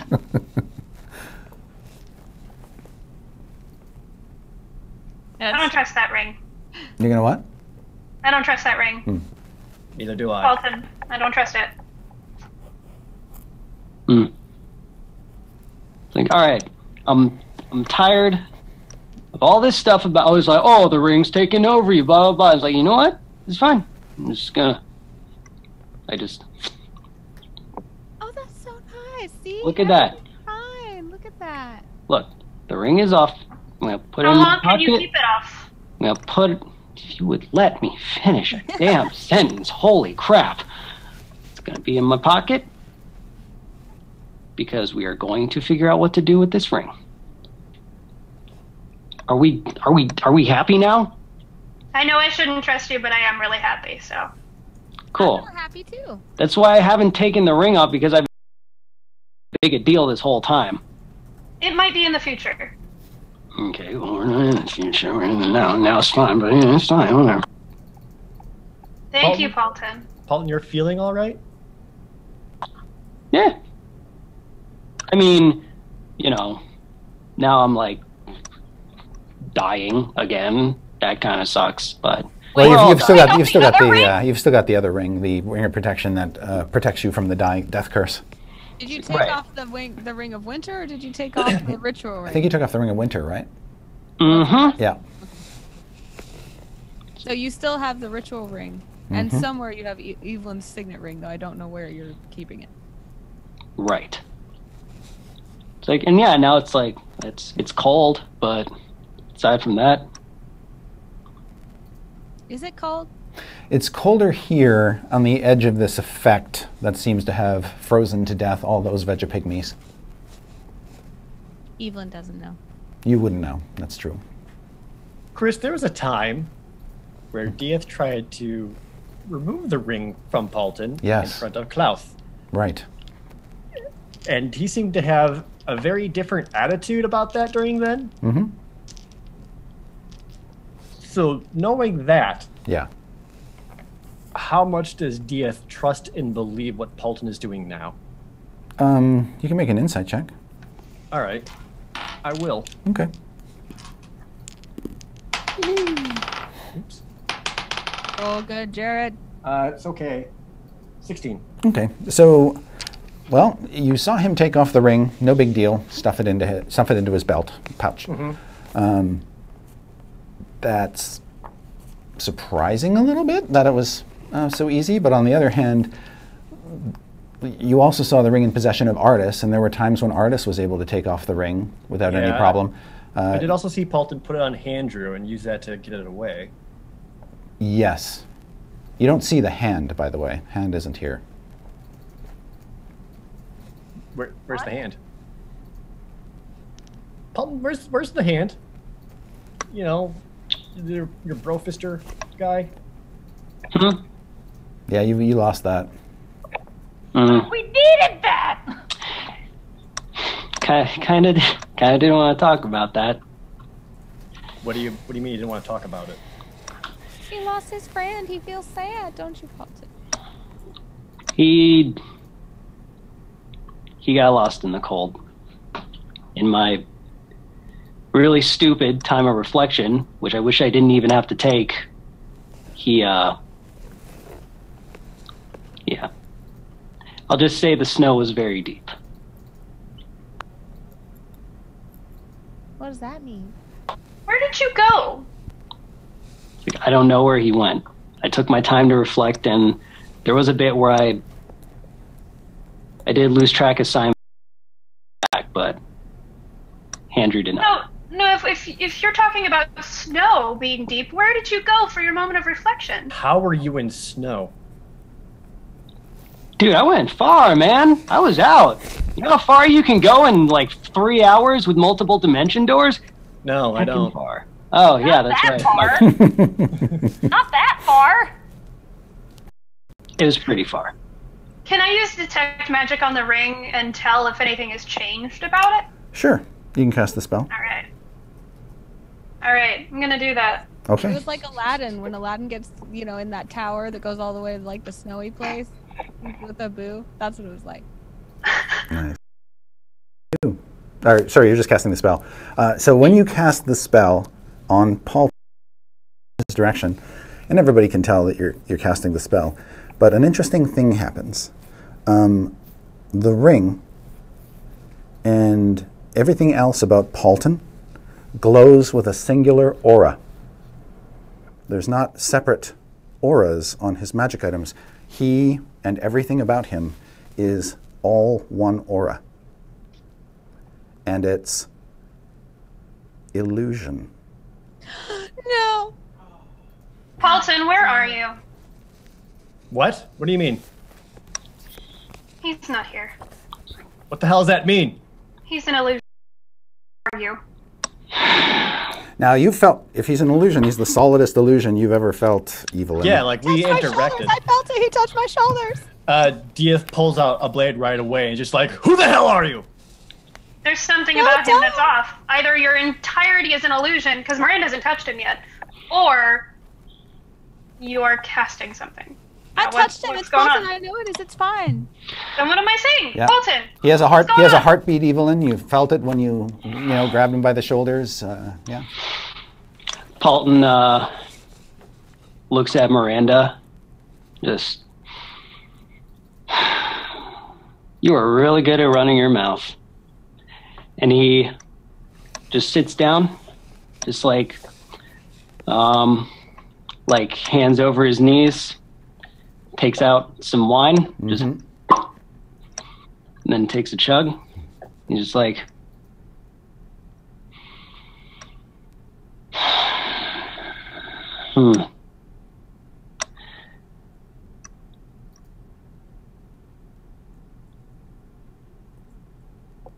guess you'll have to find out. And he takes out his sword Yep. and turns it on himself. And then just, And when he does that, you see him turn to ice and snow. What? The ice becomes slush in the heat of the blade. He completely discorporates into a pile of slush, leaving nothing behind but Simon and the sword hilt. As he's like the moment he's like doing that and turns on himself, Diaz sprints forward and like tackle grabs Simon and like tumbles away to like kind of get Simon away from Paultin. Okay. Yeah, Or you not basically, Paultin. yeah, you take Simon and just sort of roll with Yeah. him away as Paultin dissolves into snow and slush. Oh, Strix will just shuffle up and just start digging another hole. I'm gonna snatch up the hilt. Okay. What? Well, hold on, that's Paultin's. Wait, he's not here! He's Right. slush! He's a slushy! He is an unflavored slushy, which is the worst kind! Right, I don't. Is there... Strix, what happened? You know magic. She's just digging a hole like, well, I don't know anything. He knew better magic than me and he wasn't even real. She just starts crying on the ground. What is this? Why is this the last thing left? And she just starts like banging it on a rock to try and get it to do something. While she's crying, she's still doing this Arcana check. Through the tears. Yeah, I'm Okay. still gonna do one. The second time. That's a dirty 20 as well. So you have seen this happen before. Yes.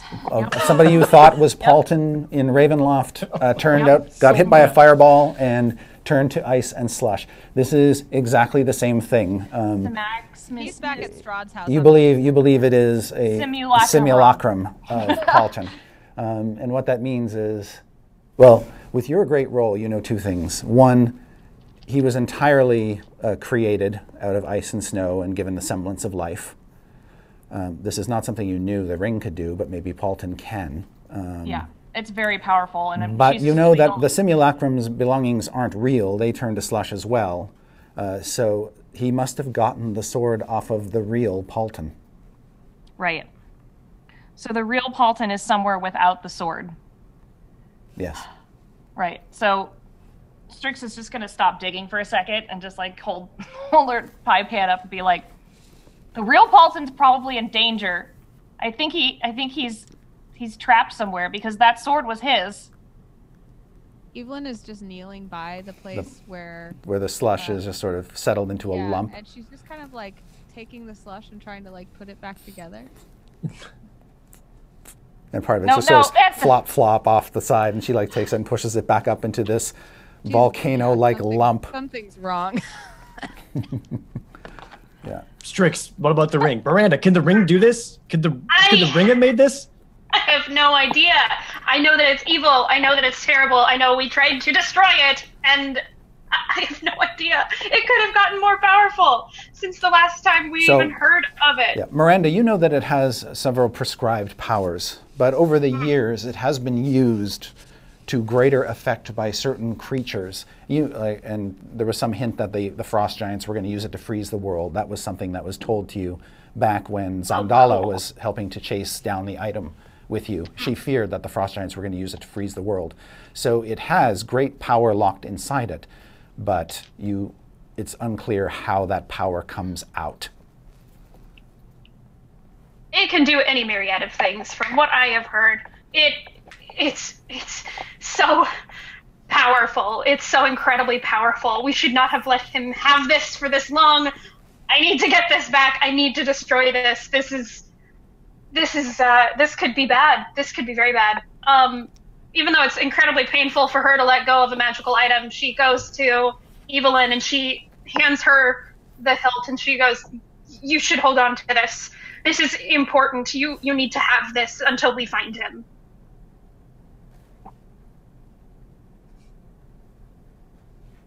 You're muted. Or maybe not. I can't hear you. Oh, okay, sure. Yeah, so you've got this relic of Paultin now in your hand, this golden hilt. Everything's fine. Strix walks over to Evelyn and puts her hands on her shoulder, and she doesn't usually touch anyone. So she puts her hand on her shoulder and she looks at her weird robot-y eyes and says, "You need to go talk to Lathander right now. No one here can help you. Only Lathander can." Okay. Yeah. And she just turns her around and just pushes her towards where she can go pray and toward like a beam of sunlight. Yeah, and she's like, "You need to talk to Lathander right now." Evelyn's just holding the sword and kind of yeah, Lathander, okay. Lathander. When you sort of step out into the light, Evelyn, the sun kind of hits the sword and reflects off your face.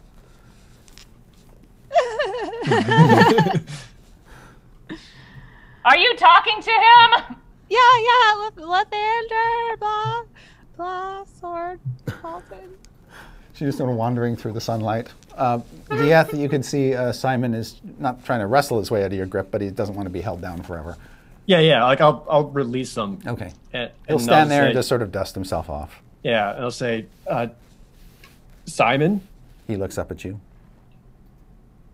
Hey, just stay with us for now. We're gonna find your dad, okay? Just stay with us and make sure we'll get him back. Evelyn turns back to Strix. Did you see that Paultin touched my shoulders? What do you think that meant? Lathander! Talking to Lathander! But what do you think? So none of that was real, right? Yeah, none of that was real. Of course it wasn't real. No, none of that was real, right? Right. No, it was real. A simulacrum is still the person. It's still them. No, he still did that. Before. He still did that. Can I run over to... He melted. He melted before. You remember that? Yes, but he was still Paultin. We didn't know he wasn't Paultin, but we really shouldn't fall for this again because, wow, that is dumb. We are so dumb. We are. We're so dumb. No, you're not. Every person we meet from now on gets burned. Just a little bit. Just a tiny bit. She holds up her finger and it's on fire. Go me. No, you're metal. Diaz, come here. I'm going to burn you. Don't burn me. I don't want to be burned. She's running. She's like, Please, I'm going to no more burns. I'm going to... Miranda? To go over to Evelyn and trying to help because that's her default mode. She makes a whole ton of sunflowers, just a whole bunch, and she throws them in the air around Evelyn to try and be like, Lathander, talk to Lathander, and she makes an entire bouquet and she hands them off and she goes, please, it's like talk to your god. It's like trying to stop a crying child with toys. Here. Here's flowers. Here's just here. Candy, take it, have it. Yeah, that's exactly what it is. Evelyn kind of comes to seeing these two women trying so desperately to cheer her up, and Evelyn's the center of attention, and everyone's caring about her feelings right now, and she's like, "Oh, I'm fine. I'm totally fine. I'm sorry. No, this will be fine. We'll get through it together. We'll find Paultin. We always do. And how do you feel? Are you okay? This has been very traumatic. Miranda, you just lost all your friends. Here." She gives her a big hug and she's like, "Don't worry. You said they're all you have, but that's not true. You have us. Don't worry." Oh, thank you. So the two of you are sort of coupled in the middle of this sort of puddle of sunflowers lying on the ground around you. Can you? Those are my pretty flowers. Thank you. Yeah, I wanted to make you happy. Can you talk to Lathander? I'm really worried about your friend. I'm worried that he's in danger. Evelyn kind of looks at Strix and at Miranda, and she's like, "This is the first time anyone's ever asked me to talk to Lathander before." Is everything okay? I'm not a power, and she's nice. So just please. Oh, okay. And she takes both their hands, and she kind of like. No, that's not what I know. I'm not part of that. No. She holds your hand really strong up. She's so Miranda's strong. cool with it. Just Strix can't get away. Strix is like affection. She finally just gives up. She just like hangs. Miranda is the exact opposite. Affection. Oh, yeah. She's like, "Great morning, Lord. Hear the voice of these three, your servants, who asked for your blessing." No. So while that's going on, Yes. Dieth approaches Dragonbait and just asks him. He smells like honeysuckle. Right. He was out and away and kind of lofted out for a while. Did he happen to see anything with Paultin? What could have possibly caused this, or if he saw where he went? No, he just shakes his head. Damn it. And then That's right. his smell changes to brimstone, which you know is a smell of confusion. And then to ham, which is nervousness and worry. Yeah. While that's going on, Dieth, you see Simon. He's just sort of walking off. No, Simon. Kind of like the hands out, like kind of hunched over, like after him. It's like, no, come on. Nope, you're staying with us. Come on. Like I'll go back to him and like try to steer him away. Yeah, try to steer him. It's like, no, come on, you stay with us. We're gonna lead you back to your dad. He points in a direction. Huh? I look. There's city. Ruined city. Simon, is that where your dad is?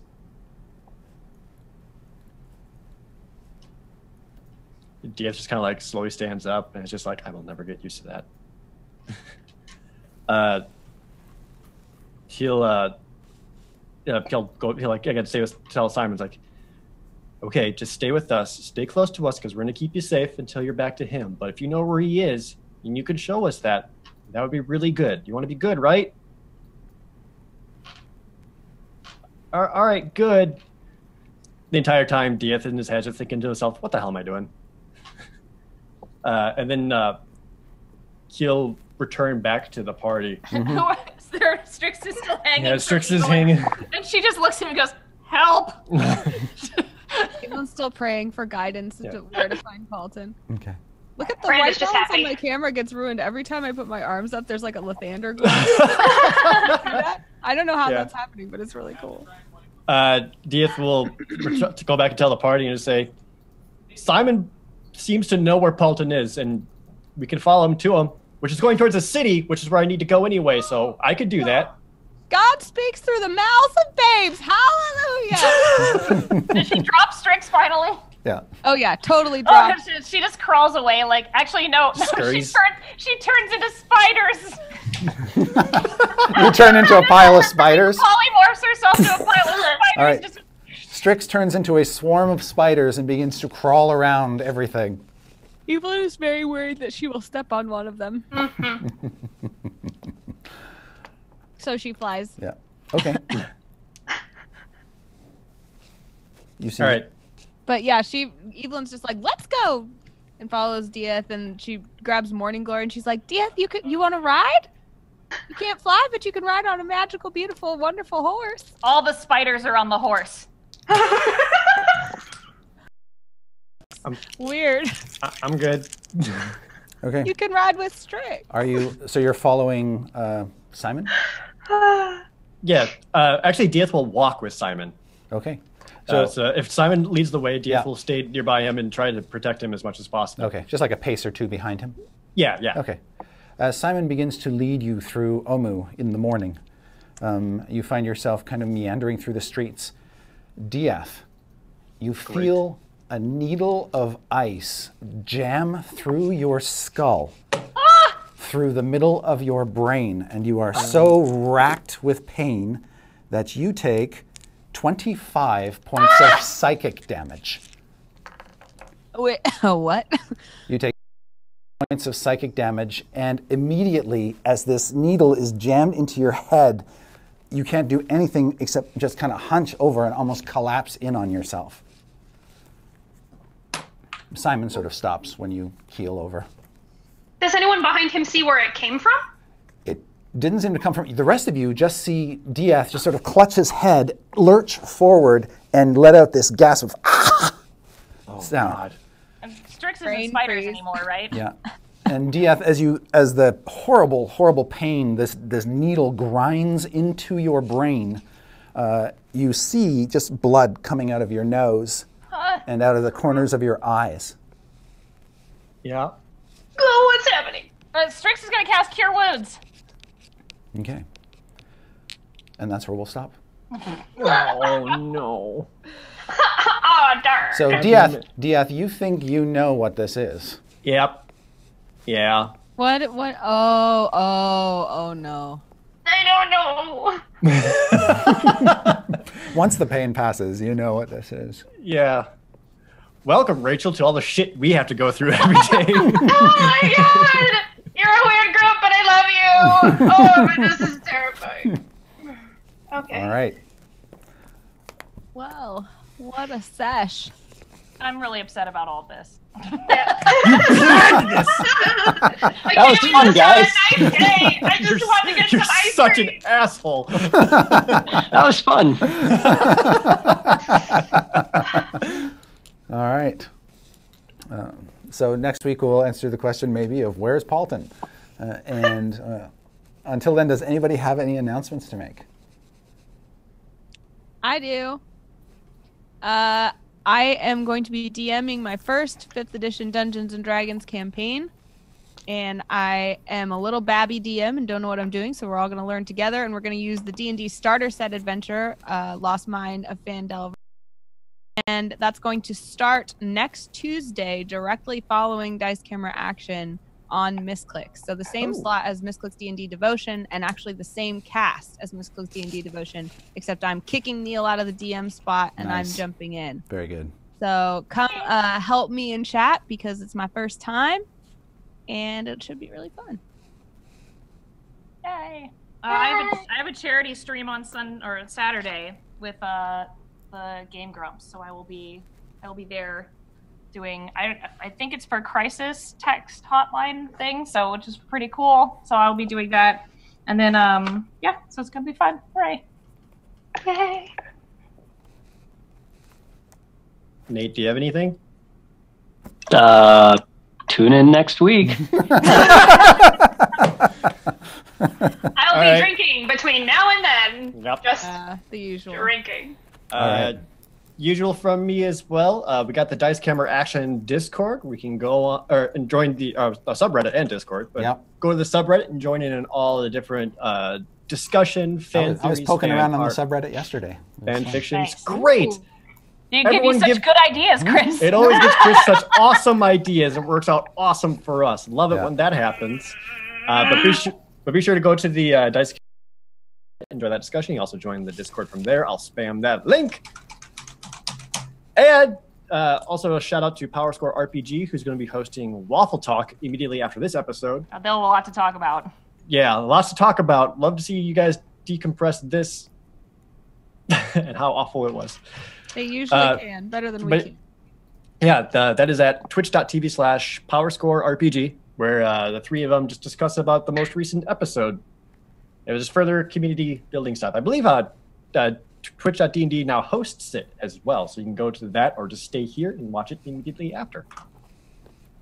Yay. All right. I have one more that's not D&D related. Shoot. That I forgot last week. I hosting an interview workshop at Twitch for people who want to learn how to host an interview, and it's something I'm super passionate about. It's a lot of my job, and I care a lot about it. And the live stream already happened, but you can go watch the VODs on twitch.tv/Twitch if you're interested in learning anything about how to interview or host or just present yourself on camera. So enjoy.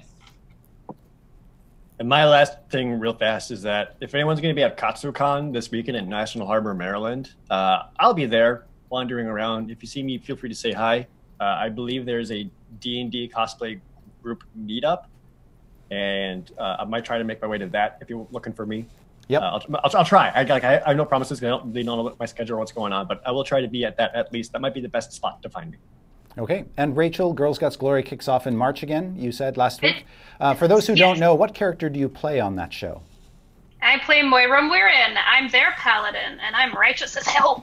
It's very stuck up and vain and fun. Yeah. I like her. I can't wait to get back to that. Yeah, we're going to be back in March on the D&D Twitch channel. Yep. On a scale from 1 to 10, how much more traumatic is our show? Oh, like 9,000. We ended our last episode with Valendra, but we kicked her ass because she was like a baby lich. Yeah, they're both pretty traumatic, but this one is kind of the gauntlet. This is like Meat Grinder all over again. Every day. Yeah. Every day. All right. I like it. Oh, we love it. It's fine. Yeah. Yep. Next week's episode is going to be great and weird. We're level 10 now. It's awesome. Yeah. Yay. Thanks, team. Good game. All right. Yeah. That was a lot of fun. Thank you, everybody. And we'll see you next week. And until then, happy gaming and take care of each other. Bye, everybody. Bye. All right. And we're